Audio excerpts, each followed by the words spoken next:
Ndugu wanahabari, Jeshi la Polisi mkoa wa Ruvuma tunaendelea vyema na majukumu ya kusimamia sheria za nchi katika kuhakikisha usalama wa raia na mali zao. Napenda kutoa taarifa ya kukamatwa kwa mwenyekiti wa Chadema ndugu Tundu Antipas Lissu. Jeshi la Polisi mkoa wa Ruvuma linapenda kutoa taarifa ya kukamatwa kwa mwenyekiti wa Chama cha Demokrasia na Maendeleo Chadema ndugu Tundu Antipas Lissu mnamo tarehe 9 mwezi wa 4 2025 katika mtaa wa Soko Kuu wilaya ya Mbinga.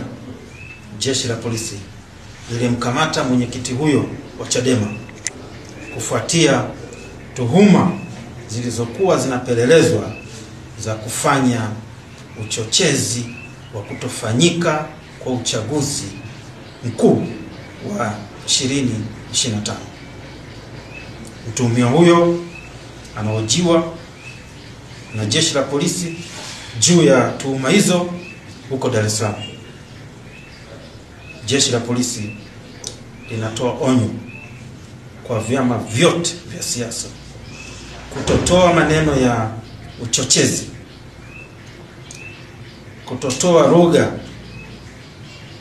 ya kukashifu polisi au serikali, au kuonyesha viashiria vyovyote vya uvunjifu wa amani katika kipindi hiki cha kuelekea uchaguzi mkuu wa 2025.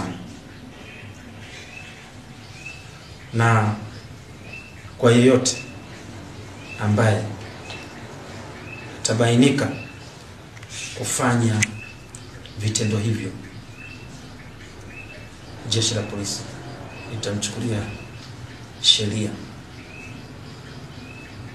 na litamtendea kwa mujibu wa sheria.